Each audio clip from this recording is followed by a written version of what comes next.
The opinions expressed in this episode do not necessarily reflect those of the Murderish podcast. Sensitive topics are discussed.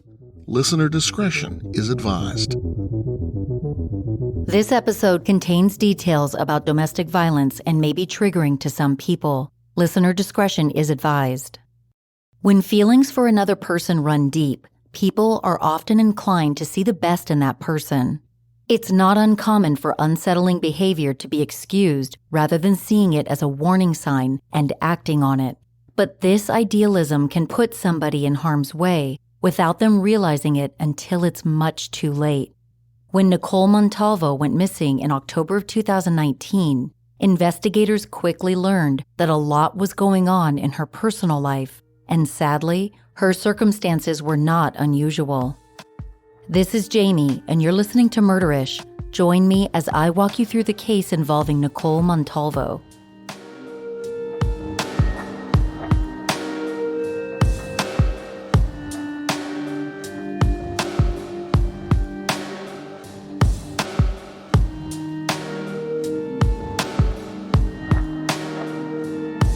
This case takes us to St. Cloud, Florida. The city is considered a suburb of Orlando and is part of Osceola County. Due to its low cost of living and diverse population, St. Cloud is considered an ideal place to call home. Being that the city is located in Central Florida, it's over an hour from the nearest beach, but residents enjoy the outdoors at a nearby lakefront park. St. Cloud's close proximity to Orlando's Walt Disney World equates to an abundance of local job opportunities in the area. 33-year-old Nicole Montalvo worked as a restaurant server in St. Cloud, commuting to the Orlando area where tourism can lead to bigger tips. Nicole Yvonne Montalvo was born in Orlando, Florida on October 21, 1986 to parents Edward and Elaine. Nicole had a twin brother, Eddie, an older sister, Christine, and a younger brother, Stephen. Very few details about Nicole's childhood have been mentioned publicly. She was a 2004 graduate of St. Cloud High School and stood out to classmates because of her infectious smile, distinctive laugh, and outgoing personality. Like so many Floridians, Nicole loved the beach and often enjoyed rollerblading on the trail at Lakefront Park. Religion was also crucially important to her. She was a proud member of St. Thomas Aquinas Catholic Church. Shortly after high school, Nicole began working as a restaurant server, first at Sonny's Barbecue in Orlando, and later at Broadway Pizza Bar in downtown Kissimmee. She adored her co-workers at both jobs and often spent time with them outside of work. Like countless other working-class Americans, Nicole enjoyed a simple life, living paycheck to paycheck. In the early 2010s, she met and later married Christopher Otero Rivera, an Orlando native from a deeply troubled family. It was at this time when Nicole's life got a lot less simple. When Chris Otero Rivera's parents, Angel and Wanda, got married, Angel already had a son, Gilio, from a previous relationship. Angel and Wanda went on to have two sons together, Chris and Nicholas. Wanda treated her stepson, Gilio, as one of her own, and all three boys got along well. It was their father who was a constant source of conflict. Angel Rivera owned an automotive repair business, Experts Auto Tech, which earned a modest income to support his blended family. As his three boys got older, Angel brought them into the family business. But any opportunity this may have afforded them was sabotaged by Angel's violent temper. In a special report by the South Florida Sun-Sentinel, it was revealed that Angel had a history of domestic violence involving several family members and dating back to the 1990s. He was also charged with child molestation in early 2005. At that time, a foster child was placed in the Rivera family's care. According to an affidavit cited by the Sun-Sentinel, the child's mother specifically asked the Department of Children and Families to place her daughter with Angel Rivera, saying he was a good man due to him being a church member. The young girl later alleged that between March and May of 2005, Angel had taken lewd photographs of her and molested her regularly at his auto shop. The abuse went unreported until a year later. According to the Sun-Sentinel, Angel had threatened to kill her and her family if she told anyone. While Angel was initially arrested, the charges were later dropped. There was also a potential scam run by both Angel and his wife Wanda. The couple positioned themselves in the St. Cloud community as active members of the Cornerstone Family Church, often leading youth activities. With their connection to the church intact, the Riveras claimed to spearhead several nonprofit organizations, saying their goal was to raise money for South American mission trips. An investigation traced these so-called nonprofits to a shed on the Riveras' property. Nathan Blackwell, St. Cloud's mayor and Cornerstone's pastor, told the Sun-Sentinel in 2019, "Over the last 12 years, Mr. Rivera has not participated in any mission trip sponsored by our church. He has never served on our staff, and he is not a missionary for Cornerstone." This farce highlighted Angel's intention of painting a respectable image of himself to neighbors, but his family saw right through this. They knew exactly who Angel was, and the reality wasn't pretty. Several other offenses occurred between Angel and his family members, and Wanda often stepped in as peacemaker. At age 17, Angel's oldest son, Gilio, reached his breaking point and moved out of the family home to escape his father's abuse. According to the Sun-Sentinel, in 2003, Angel physically assaulted Gilio when he came to pick up a paycheck at the auto shop. Angel was arrested at the time, but Gilio later dropped the assault charges at the urging of his stepmother. He remained relatively estranged from his family from that point forward, despite a handful of attempts at reconciliation. Although Wanda had been able to de-escalate some of the violence that happened within her own household, there were other incidents of violence that she couldn't moderate. Shortly after Chris Otero Rivera and Nicole Montalvo got married, the couple moved into a trailer on Angel and Wanda's 5-acre property on Hickson Avenue in St. Cloud. In 2011, Nicole gave birth to their son, Elijah. The couple didn't have much money, but Nicole made every effort to be an exemplary mother. She juggled being a new mom and working as a server in order to help pay the bills.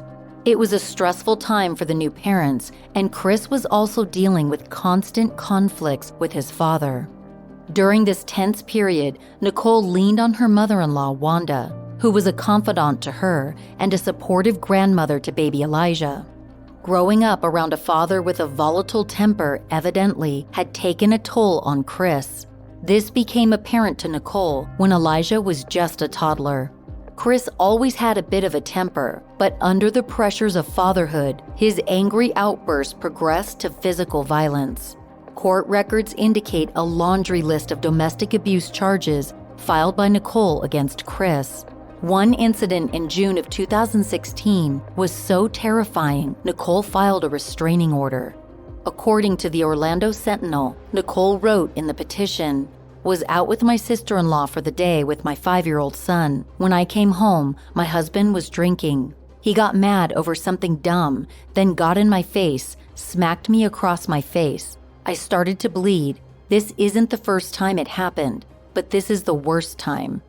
The terrifying assault escalated, with Chris dragging Nicole by her hair toward their bedroom, where he continued to beat her. Photos that accompanied the court filing showed Nicole with visible bruises and her neck in a brace.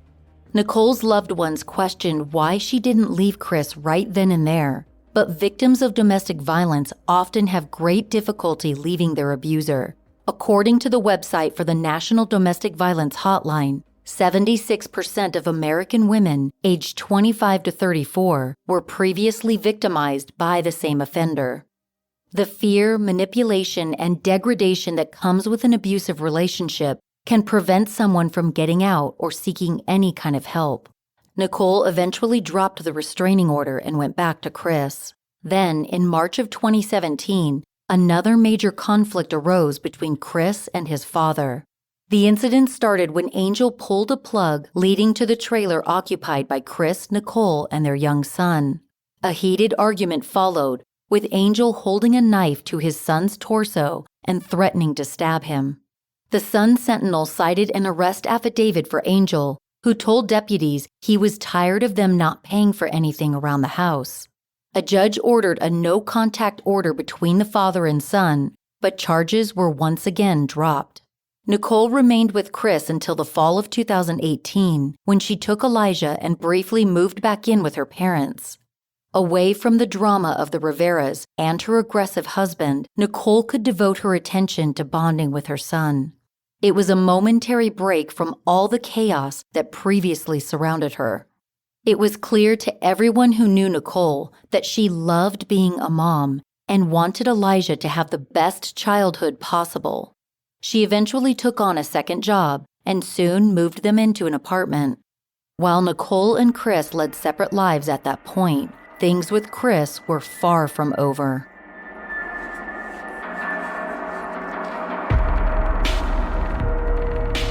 With shoes, it's usually style or comfort, not both. I could literally wear my Rothy's flats to Disneyland all day long and look like a stylish queen doing it. I recently got a pair of Rothy's flats called the Driver, and it feels like my feet are getting a massage as I walk in them. Seriously, I got them in a bold green juniper color, which makes a real statement. Shoe shopping online can be a crapshoot, and I often end up getting the wrong size. Rothy's fit me like a glove, and there was no wearing in period. They were ready to wear without band-aids immediately. You may have heard of Rothy's The Point and The Flat, but their lesser-known sneakers, loafers, and ankle boots are also really cozy and on trend. People magazine has even recognized Rothy's The Point as being the best flat for their first ever style awards in 2021. Busy moms will love Rothy's not only because they look and feel so good on your feet, but also because you can just toss them into the washing machine when they're dirty. I wore my Rothy's to an all-day event recently and paired them with a midi skirt and t-shirt. At the end of the day, my feet were not throbbing like they usually do with other shoes. Not to mention, they were the exclamation point to what otherwise would have been just a so-so outfit. Solve the case of your next favorite spring shoe with Rothy's. Plus, get $20 off your first purchase at rothys.com/murderish. That's $20 off at rothys.com/murderish.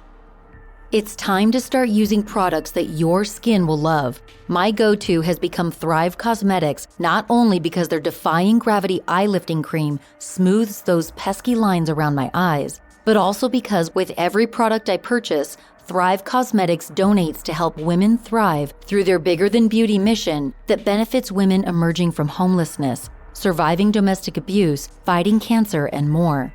Thrive Causemetics skincare products are certified 100% vegan and cruelty-free, which is a must for me. I've found myself adding more and more Thrive Causemetics products to my routine. In addition to the eye lifting cream, I now have 2 different colors of their Brilliant Eye Brightener. I've replaced my old eyeshadow with Thrive's Anise colored eye brightener. It's so easy to apply and it lasts all day. What I also love about it is that I can use it as eyeshadow and eyeliner, which makes packing light really easy. There's no need to pack my huge eyeshadow palette anymore, and it gives my eyes such a pop. Now is a great time to try Thrive Causemetics for yourself. Right now, you can get 15% off your first order when you visit thrivecausemetics.com/murderish. That's Thrive Causemetics, CAUSEMETICS.com/murderish for 15% off your first order. On October 3rd, 2018, Chris sent Nicole a frantic text message stating his truck had broken down and he desperately needed a ride. Nicole agreed to help, and soon she arrived in a desolate area where Chris claimed to be stranded. Minutes later, however, a woman named Tony Rucker pulled up in a separate vehicle. Tony was allegedly having an affair with Chris at the time.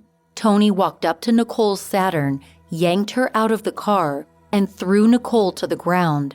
During the struggle, Chris reportedly shoved a rag into Nicole's mouth, then began beating her relentlessly in an attempt to break her neck.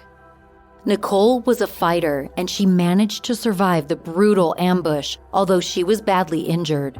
Chris and Tony then took Nicole hostage and drove around using her debit card to pay for gas and to get cash.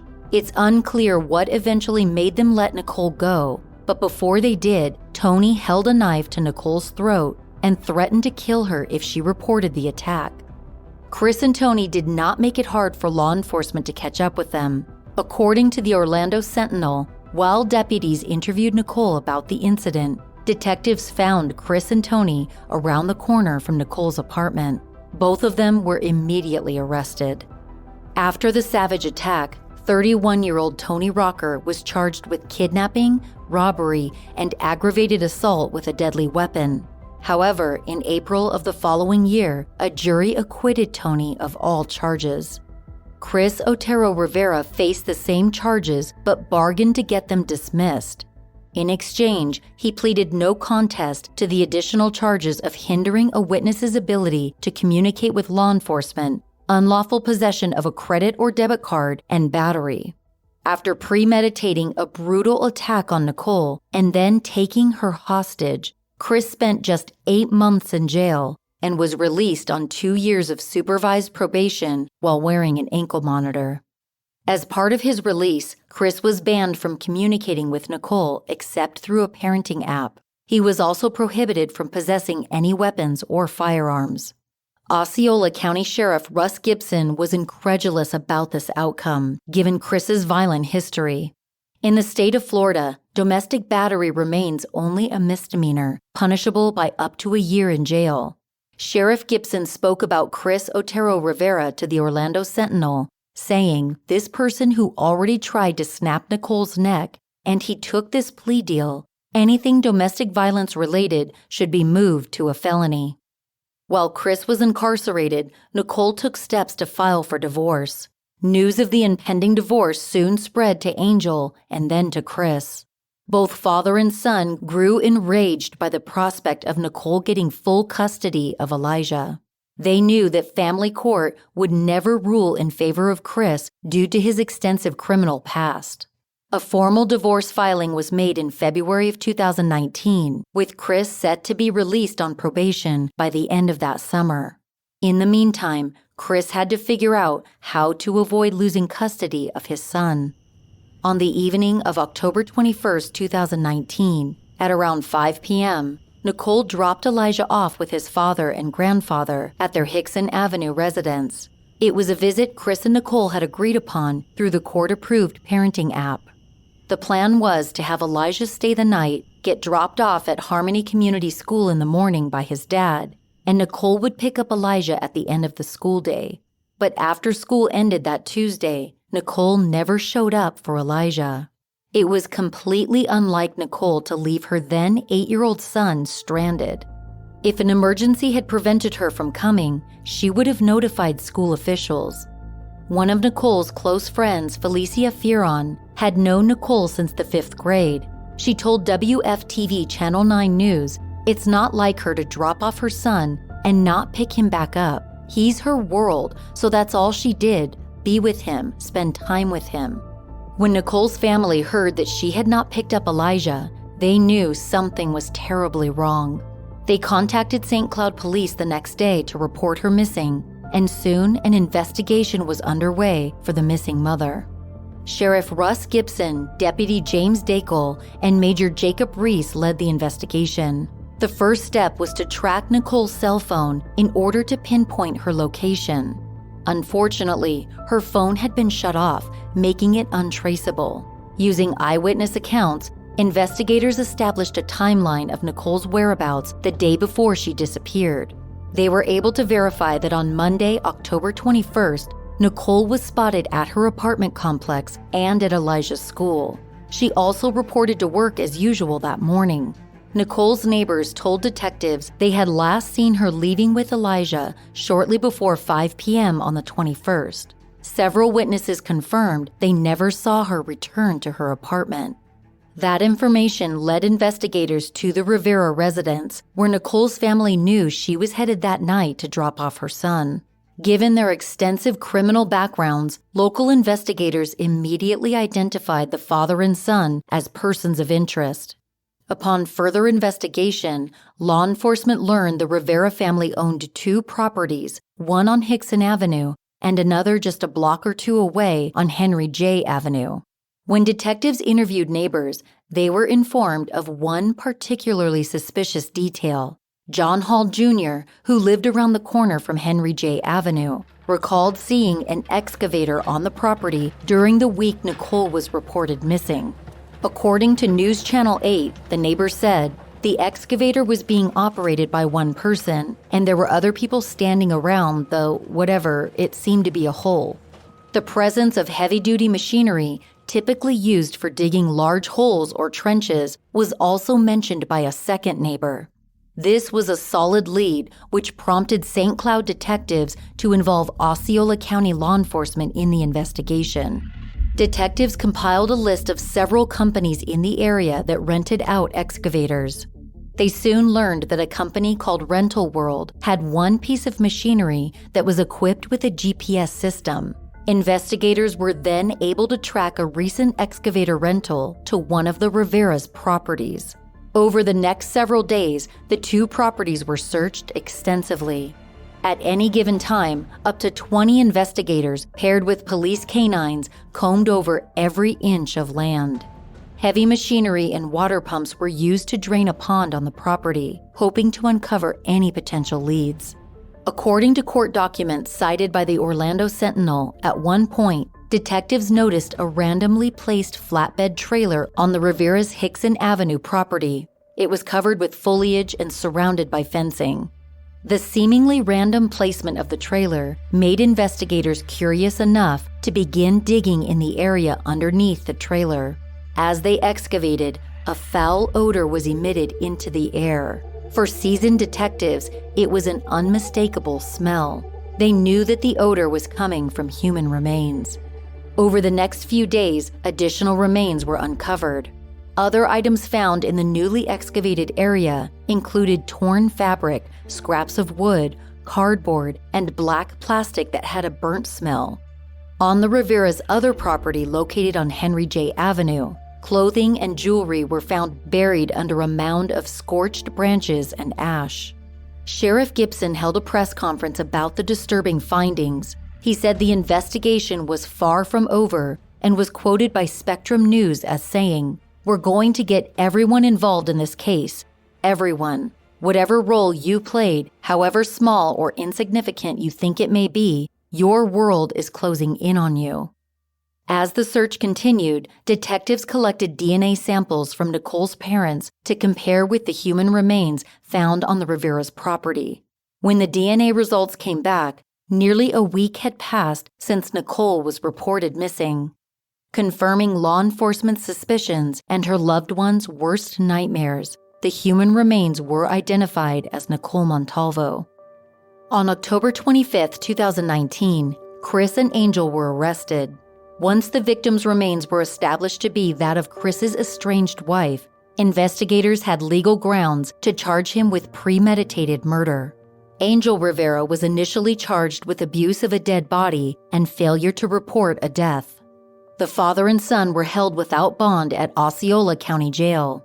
5 days later, a third arrest was made. Wanda Rivera was arrested and held on $100,000 bond. The 59-year-old was accused of evidence tampering and providing false or misleading statements during questioning. Those close to Nicole were completely horrified by her barbaric death. It seemed like her life had been finally coming together, and this made her death even harder to bear. As the news spread of her tragic death, it became evident just how many lives Nicole had touched. On the evening of October 28, 2019, exactly 1 week after Nicole was last seen alive, her family held a candlelight vigil. The public memorial ceremony took place at St. Cloud's Lakefront Park, where the Montalvos were joined by more than 200 community members, friends, and Nicole's former co-workers. Nicole's mother, Elaine, expressed her gratitude for the outpouring of support. As quoted by Fox 35 Orlando, she told those who gathered, "I can't believe my daughter. She was such a beautiful person, and everyone out here is a testament to that." St. Cloud resident Susan Hott spoke about Nicole's vigil to the Orlando Sentinel, saying, "Now her family knows how much she was loved and how much she's going to be missed, and that people in the community do care." Sheriff Gibson and several other officers attended Nicole's vigil to pay their respects. The Montalvo family were overcome with grief, not just for Nicole's premature death, but for 8-year-old Elijah, who no longer had his loving mother. Nicole's younger sibling Steven told the Orlando Sentinel, "The victim in this situation is not just Nicole.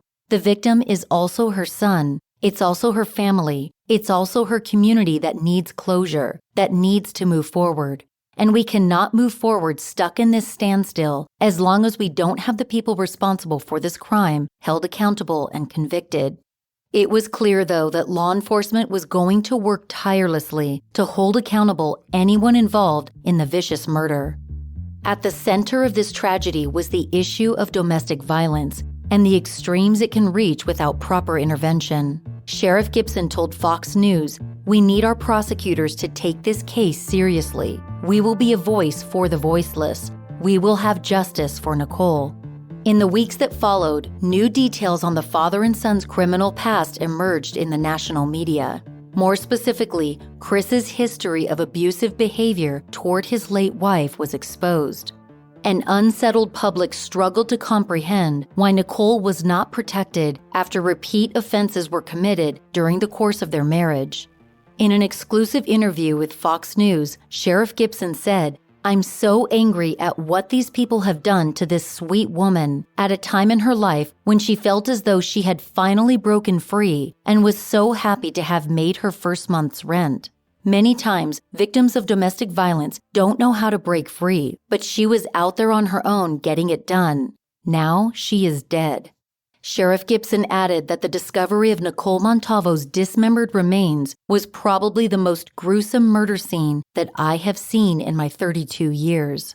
Major Jacob Reese also conveyed how upsetting he found the crime. He told People.com, "She was working 2 jobs and was happy to move forward with life, and this guy wasn't letting her go. He couldn't let her move on with life.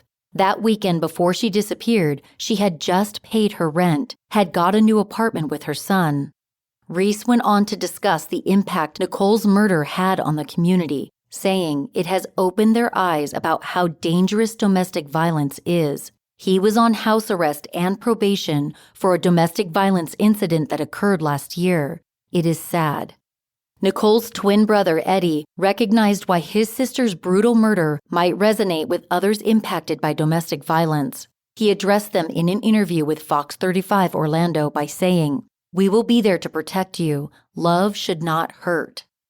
One of the ways the Montalvos coped with their loss was to focus on the larger issue.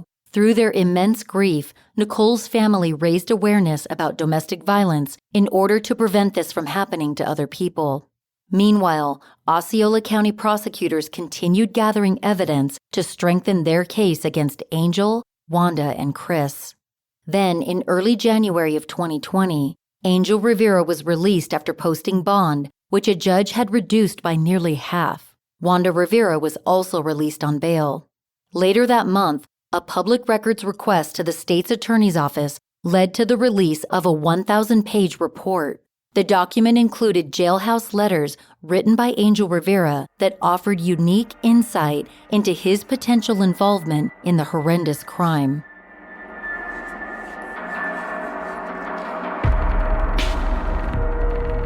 Don't get me wrong, I love a good meal kit delivery service, but sometimes I don't even want to spend the 30 minutes cooking and cleaning up. With Factor, I get clean, already prepared meals delivered right to my door, and they are always fresh, never frozen. Mornings at my house are always crazy, and it's a mad dash to get out the door. Factor is a lifesaver because I can just grab one of their meals out of the fridge and microwave it at work for lunch. I've saved so much money doing this because before Factor, I would just grab fast food for lunch. Recently, I had Factor's jalapeno burger for lunch, and it was so good. With over 29 meal options each week, I never get bored with Factor meals. And of course, everyone is following a different diet these days, so Factor offers options like keto, vegan, veggie, and low-calorie meals. They also have plant-based bars, energy bites, smoothies, cold-pressed juices, and more. Factor caters to people who are on the run each day, but still want to eat clean. Head to go.factor75.com/murderish120 and use code murderish120 to get $120 off. That's code murderish120 at go.factor75.com/murderish120 for $120 off. Hair care needs are different for everyone, and what you find in stores isn't always the best solution. Prose is a personalized hair care product that's formulated based on your unique needs. On the Prose website, I took an in-depth quiz that asked me questions like my age, my zip code, my physical activity level, and more. Based on my answers, Prose recommended a hair care product lineup that will support my hair in a way that off-the-shelf products won't. My Prose hair care products are made with natural ingredients that will nurture my hair. And the icing on the cake is that my Prose shampoo and conditioner smells so good. It's like perfume for my hair, but not the overwhelming smack-you-in-the-face kind of perfume. Today, I used my Prose custom dry shampoo, and it took my roots from shiny to flat, and it lasted all day long. And I didn't expect the added bonus of added volume I got from it. Who doesn't love a twofer?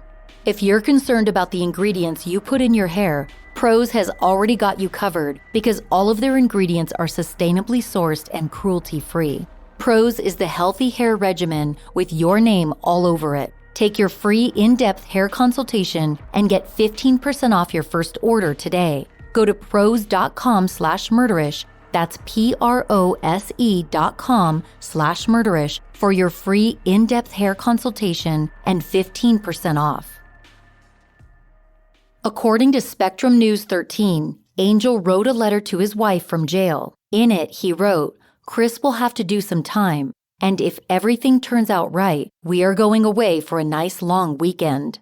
While the investigation pressed on, two key players became embroiled in political turmoil. State Attorney Aramis Ayala and Osceola County Sheriff Russ Gibson engaged in a very public discord. It began in January of 2020, when Ayala petitioned for the investigation to be reassigned to her office.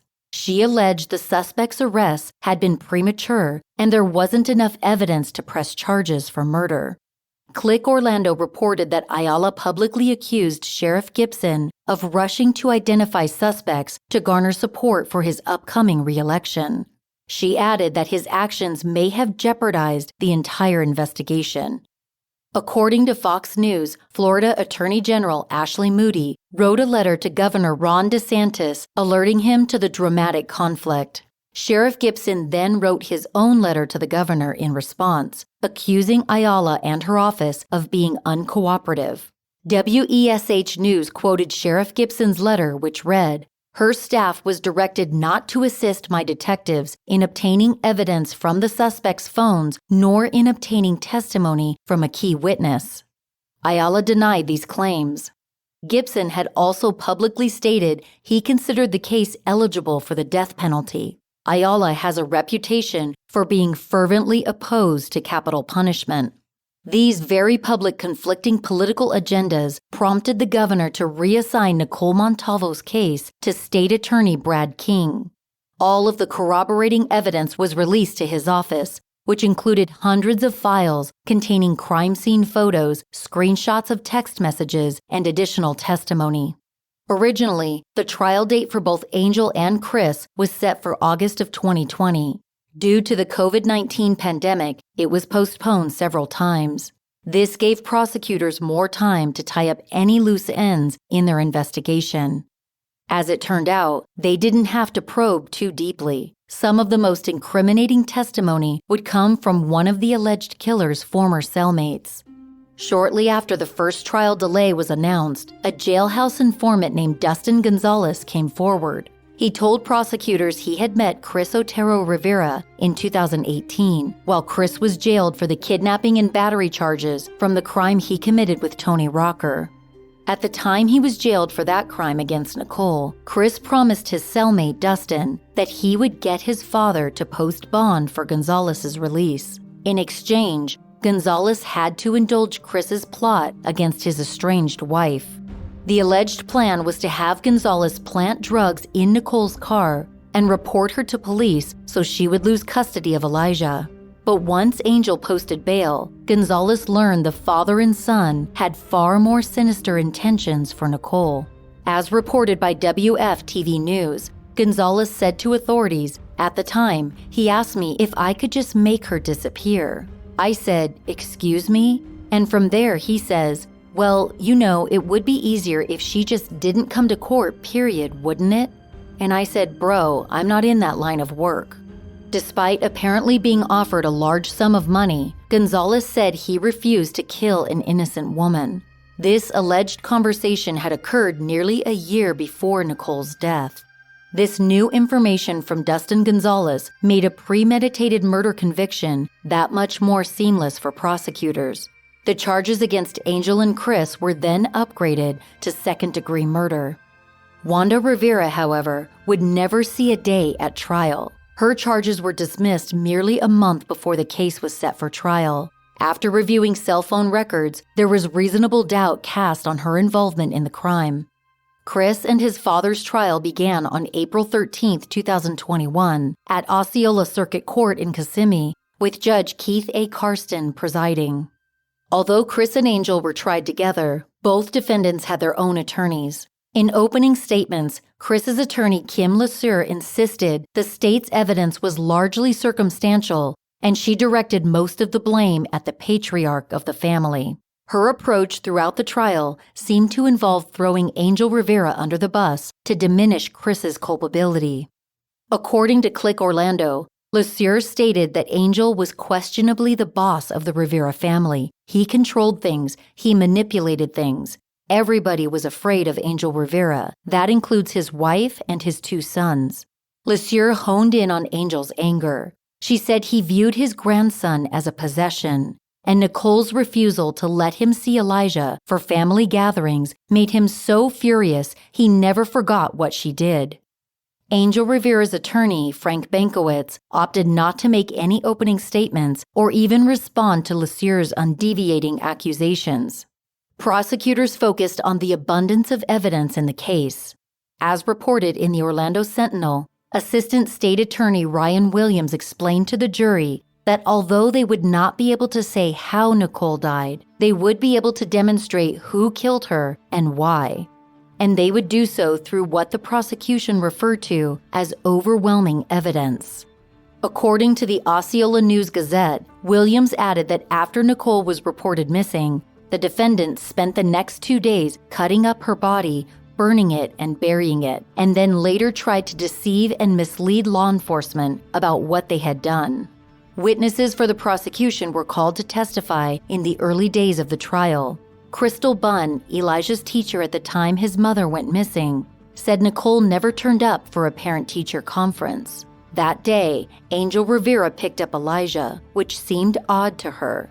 Bunn said that on the day that Angel picked up Elijah, she asked the boy's grandfather about Nicole's whereabouts. As reported by Click Orlando, Bunn testified that Angel said to her that he wasn't sure where she was. He had felt like she was having interactions with other men, that she could be out with one of them, that she hasn't been home in a while. Angel's comments to Bunn made her immediately suspicious, as she knew Nicole was deeply devoted to her son's well-being. Spectrum 13 News quoted her as saying she would give him the sun, the moon, and the stars, and then some if she could. This was a common thread from multiple witnesses who took the stand. They sang Nicole's praises as an attentive and adoring mother. Friends and coworkers reiterated that she never would have left Elijah behind. The jury heard a recorded interview between Angel Rivera and Deputy James Dackel that took place 2 days after Nicole's disappearance. During the recorded interview, Angel showed the detective a text message he claimed to have received from Nicole. According to Osceola News-Gazette, the text message read, "I'm really sorry about everything. I should have listened to you. I made a bad mistake. I need you and Wanda to take care of Elijah for a few days until I get things figured out." Several of Nicole's friends confirmed that she had not mentioned anything about leaving town. When Elaine Montalvo was shown the text message, she knew it was not written by her daughter. Elaine was adamant that Nicole never typed incomplete sentences and often had incorrect spellings in her text messages. As documented by WFTV, Elaine testified, "I told them there was no way Nicole would have texted that. Then I showed them the way she would text me." Prosecutors theorized that the text message was sent by Angel Rivera from Nicole's phone to his own in an attempt to cover up the murder. At one point, Nicholas Rivera took the stand to testify against his brother and father. In the early days of Nicole's disappearance, Nicholas had been deemed a person of interest, which prompted an examination of his cell phone and computer activity, which opened up a whole new can of worms. Based on what was found on Nicholas's cell phone and computer, law enforcement charged him with possession of child pornography. After that discovery, Nicholas was obligated to testify at his brother and father's trial as part of a plea deal granting him a more lenient sentence of 10 years. Nicholas had been living with his parents at the time his sister-in-law went missing. He testified about being jolted awake in the middle of the night by the sound of a garden hose. He got out of bed and moved toward the noise, and then, according to WESH News, he said, "I remember seeing my father. I believe he was washing something." Prosecutors were able to confirm later that Angel had been rinsing off a pushcart that contained Nicole's DNA. At the time of Nicole's disappearance, Chris was wearing a GPS-equipped ankle monitor due to his previous conviction. This allowed investigators to ping his location, and Chris was confirmed to be in the same locations where remains were later uncovered. Around halfway through the trial, there was an issue that needed to be resolved. One of the jury members could not stay awake, even after the judge made repeated attempts to wake the man, including using white noise and taking extra breaks. Nothing seemed to work, and ultimately, the juror had to be dismissed. During the trial's second week, forensic evidence and graphic crime scene photos were exhibited to the jury. Experts described the painstaking efforts allegedly taken by Nicole's killers to get away with their grisly crime. After viewing the disturbing photos, the Montalvo family learned the extent of Nicole's suffering. Former Osceola County medical examiner Jennifer Nara testified that while she had performed autopsies on dismembered remains throughout her 15-year career, she had never seen any as extensively mutilated as those of Nicole Montalvo. As reported by the Orlando Sentinel, when speaking of the skeletal remains, Nara said, "There are a lot of small little fragments of them, almost like the bones had been put through a wood chipper." Most of the remains she received were severely charred. She speculated the incineration happened after the victim was deceased, though the condition of the remains made it impossible to say. There also wasn't a lot to work with to determine a cause of death. According to the Orlando Sentinel, Nara ruled Nicole's death was caused by homicidal violence by unspecified means. To identify the broken, burnt bone fragments, she recruited the help of Dr. John Schultz, a forensic anthropologist from the University of Florida. Although a murder weapon was never found, Dr. Schultz believed a power tool had to be involved because the bones were severed so smoothly. As reported in the Orlando Sentinel, in the doctor's opinion, the intentional dismemberment was achieved by hacking, cutting, and physically breaking bones. According to WESH News, he testified, "It seemed as though the body was separated in specific areas and then further broken down into pieces." In case there were any lingering doubts about Nicole's murder being premeditated, the prosecution called Chris's cellmate, Dustin Gonzalez, to testify about the alleged murder-for-hire plot.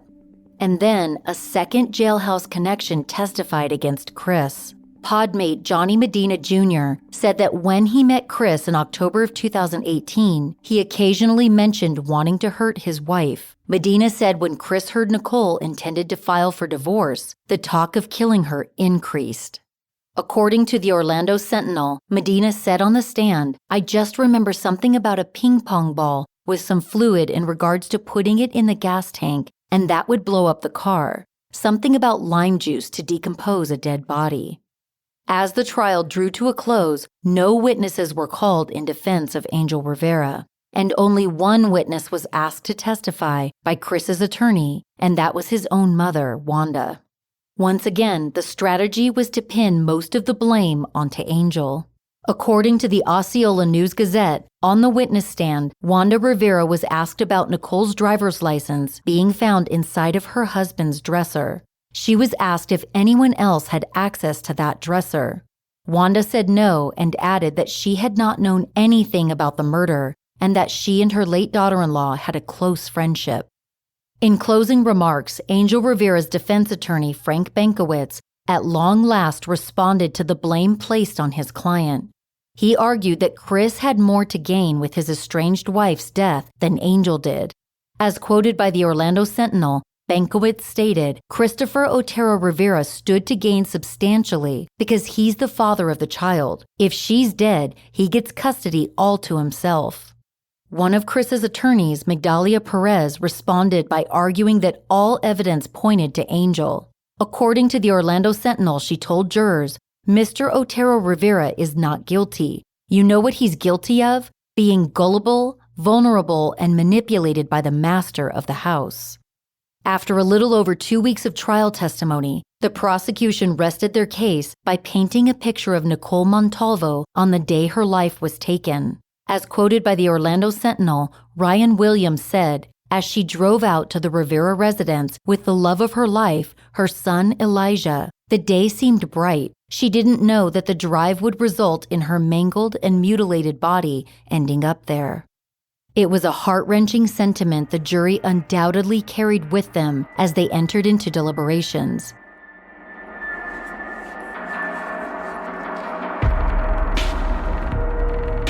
If you're like me, you have unwanted subscriptions you're paying for. With the Truebill app, you can identify unwanted subscriptions and cancel them. And Truebill does all of the heavy lifting. Companies make subscriptions hard to cancel for a reason, to keep lining their pockets. People save an average of $720 per year with Truebill. Think about what you could do with that money rather than letting it go to waste. For me, $720 means more date nights with my husband at our favorite restaurant. All you have to do to start saving money is link your accounts in the app and let Truebill go to work canceling unwanted subscriptions. With one tap, you could be on your way to saving hundreds of dollars each year. Over 2 million people have used Truebill to save them over $100 million.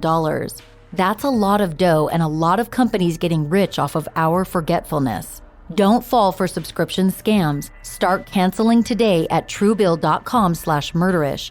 Go right now, Truebill.com/murderish. It could save you thousands a year. Truebill.com/murderish. As I sit in the carpool line at my daughter's school, I feverishly conquer levels on Best Fiends. It's a really fun mobile puzzle game that I cannot put down.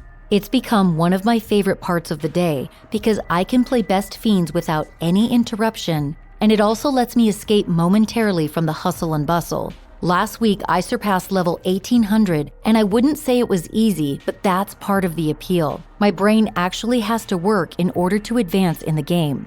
And it's not like that brain fog you get from doom scrolling on social media. Best Fiends is free to download, and you will fall in love with all of the unique fiends you can collect. And you're going to need these cute fiends in order to defeat the slugs. Best Fiends is constantly being updated with new events and challenges, so the game stays fresh and fun. Download your new favorite getaway, Best Fiends, for free today on the App Store or Google Play. You'll even get $5 worth of in-game rewards when you reach level 5. That's friends without the R, Best Fiends. Businesses of all sizes need the right tools to help them be successful. Online sellers especially need a solid online platform that allows them to sell everywhere, synchronize all types of sales, and stay up to date on all of the key financial metrics. Shopify makes scaling your upstart, small business, or large and established business easier by allowing you to reach customers online and across social networks. These days, businesses almost have to be present on networks like Facebook, Instagram, TikTok, and Pinterest. And Shopify makes all of that and more possible. Not to mention, you'll get access to important reports to track your business's profitability, conversion rates, and more. Shopify is an all-in-one tool to connect with customers, manage your business, and drive sales. Go to shopify.com/murderish, all lowercase, for a free 14-day trial and get full access to Shopify's entire suite of features. Grow your business with Shopify today. Go to shopify.com/murderish right now. Shopify.com/murderish. On April 21st, 2021, after just 90 minutes of reviewing the evidence, the 6-member jury returned with a verdict. They found Christopher Otero Rivera and Angel Rivera guilty on all counts. It was a bittersweet victory for the Montalvo family, who knew that nothing would bring Nicole back. The sentencing hearing took place 3 months after the verdict on July 21, 2021. It was an emotional day for Nicole's loved ones, who sat through sentencing arguments before delivering heartfelt victim impact statements. Chris's attorney requested a more lenient sentence since there was no evidence indicating whether the father or son had murdered the victim. Prosecutor Ryan Williams, on the other hand, recommended a life sentence without parole. As cited by WESH News, in addressing Judge Karsten, Williams begged the question, if this crime doesn't deserve a life sentence, what does? All 3 of Nicole's siblings gave tearful statements. According to Fox News, her sister Christina called the grieving process never-ending and said, "It physically pains me to say my sister was murdered by her estranged husband and his father." Fox News reported that Nicole's younger brother, Stephen, said he felt a sense of terror and loss for words. "A little piece of us died that day with Nicole, and we feel it every single day." Nicole's brother Eddie focused on the widespread impact of domestic abuse and how Nicole's family had begged her to leave Chris. As reported by WESH News, he described the years his mother spent sobbing over her daughter's relationship, only for Nicole to be butchered and discarded like she never mattered. Before handing down sentences for Angel and Chris, according to Fox News, Judge Karsten proclaimed, "I cannot ignore the brutality of your efforts to cover up that crime or the pain it brought the family of Nicole Montalvo." Both men were given life sentences without the possibility of parole for second-degree murder, 15 years for dismembering a human body, and 5 years for tampering with evidence. Neither man would ever see another day of freedom for what they'd done to Nicole Montalvo. On September 23, 2021, only 2 months after receiving a life sentence, Angel Rivera died in prison at age 66. According to the Osceola News-Gazette, he died due to complications from COVID-19. With the painful trial behind them, the Montalvos were able to focus on honoring Nicole's memory. Several projects have been developed in her honor that no doubt would have made her proud. In late 2019, Nicole's friend Tamara Green created a petition at change.org that's been signed by over 36,000 people. The petition pushes for legislation they've named the Nicole Montalvo Law, which would upgrade domestic violence from a misdemeanor to a felony in the state of Florida. As Tamara wrote on the website, Nicole would be alive today if a law with more serious consequences were in effect. This law will help to protect all other future potential victims out there, and Nicole's death would not be in vain. If Chris Otero Rivera's punishment for the beating, kidnapping, and robbery committed against Nicole had not been so lenient, it's very possible that Nicole Montalvo would be alive today. An update posted in early 2020 shared that Senator Victor Torres Jr. was working on filing an amendment through the Criminal Justice Committee. There have been no further updates, but the likelihood that this petition could enact much-needed change seems promising. Nicole Montalvo may be gone, but she is most certainly not forgotten. On October 20th of 2021, a mural in her honor was unveiled in downtown Kissimmee.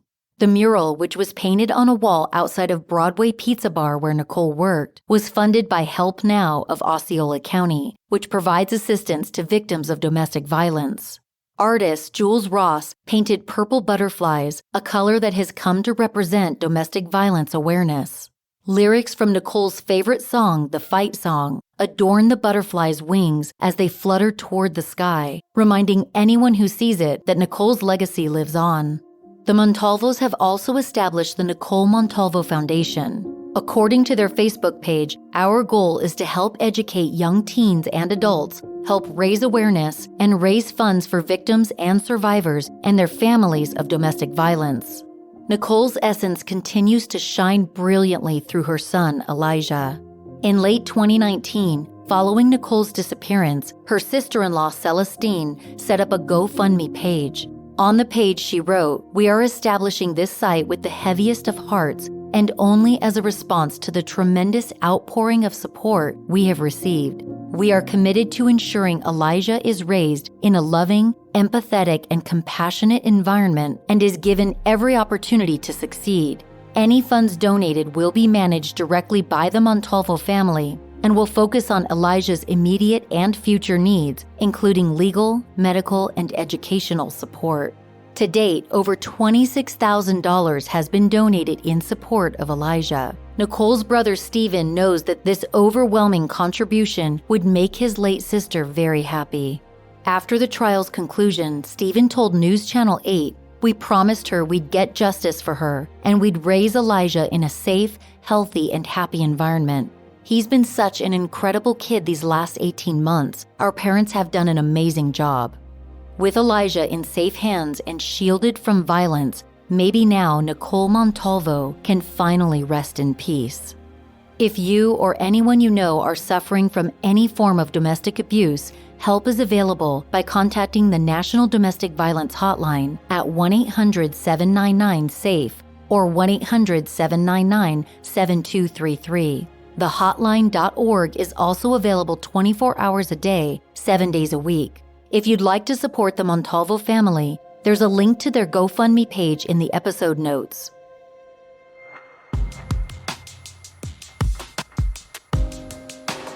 I appreciate you for joining me on another episode of Murderish. If you've binged every episode of Murderish and you don't want to wait for the next one to drop, consider becoming a Patreon supporter. As soon as you sign up to become a Murderish Patreon supporter, you get immediate access to a bunch of ad-free episodes that cover cases not available on the free version of the podcast. Recently, I've also started doing Zoom meetings for Patreon supporters, and it's been so much fun. We get to meet each other and talk about everything under the sun, true crime related or not. To become a Murderish Patreon supporter, visit murderish.com and click the link to go behind the scenes. Or just go to patreon.com and search for Murderish there. I want to say a huge thank you to Molly D, Amy D, Angelina, Rayuri W, Danielle C, Kate, and Julianne for supporting the podcast through Patreon. I appreciate you all so much. CrimeCon is less than a month away, you guys, and it's all happening in Las Vegas this year, and tons of true crime podcasters will be there on Podcast Row. I'll be there, and I'm really hoping to meet as many of you as possible. If you're attending CrimeCon, use my code MURDERISH for 10% off a standard badge. That's code MURDERISH for 10% off. If you're on the fence about attending CrimeCon, I can tell you from experience that it's such a fun and worthwhile event. Head over to crimecon.com and use code MURDERISH for 10% off a standard badge. If you enjoy Murderish, there are so many ways you can support the show. Tell your friends about the podcast, purchase items from brands who sponsor the show using my unique promo code, or you can wear Murderish merch while you're out and about. And trust me, it's a great conversation starter. Check out murderish.com for a link to buy t-shirts, bags, coffee mugs, and more. Another way to support the podcast is by leaving the show a positive rating and review in any podcast app. This helps other people find the show easier. Also, follow Murderish on Instagram and TikTok at Murderish Podcast. You can also find the podcast on Twitter and Facebook. Murderish sound design and audio editing is by Justin Hellstrom.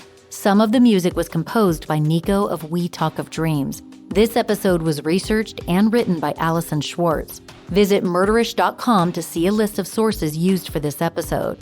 As always, Ishers, thank you for joining me on another episode of Murderish. And remember, listening to this podcast doesn't make you a murderer. It just means you're murder-ish.